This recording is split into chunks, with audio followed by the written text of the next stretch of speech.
Hello friends and colleagues, it's John, the Lab Freezer Guru, and this video is for you if you're actually interested in test tube racking for your blood samples.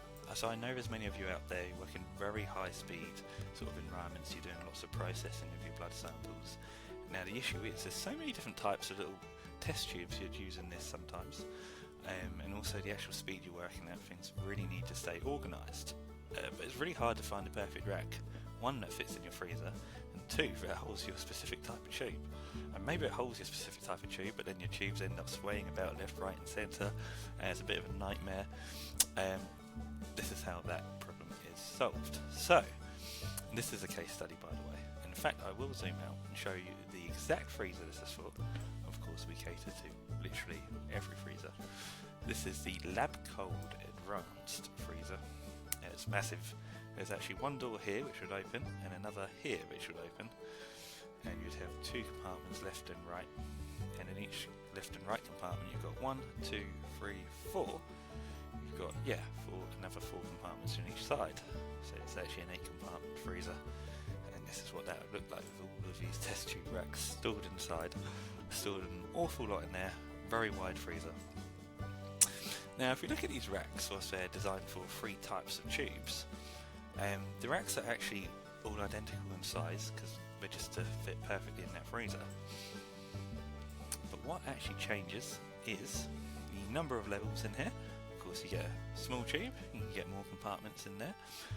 The next thing that changes is actually the hole diameter to fit the diameter of the tube nicely.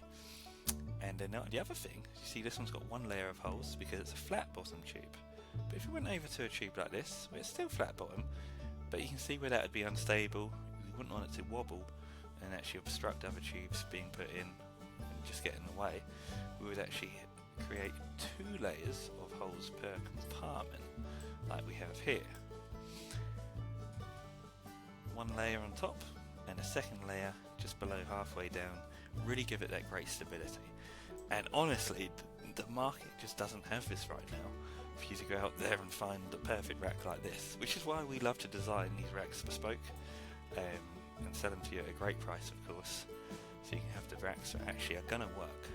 And another optional extra is to have this part fully metal, and you can add in nice little labels or barcodes, however you like to work. And please share your thoughts with me on what improvements you would like to see on lab information management systems out there, so you can help organise your samples better. We'd actually like to create a system to help organise samples for you, and you can know where every sample is much quicker that way. So this one is actually to store the 500ml EDTA tube. Just to give you an example here, this is going to be a very high capacity as they're so short. We've actually got 6 compartments here, and it's holding 204 per tray, and it's 1,584 per rack, so it's an awful lot of tubes in there, really great. And then moving on, the next tube is the 1.8 ml monovet tube. We've done a sort of rough design of it there, but actually that's what it looks like.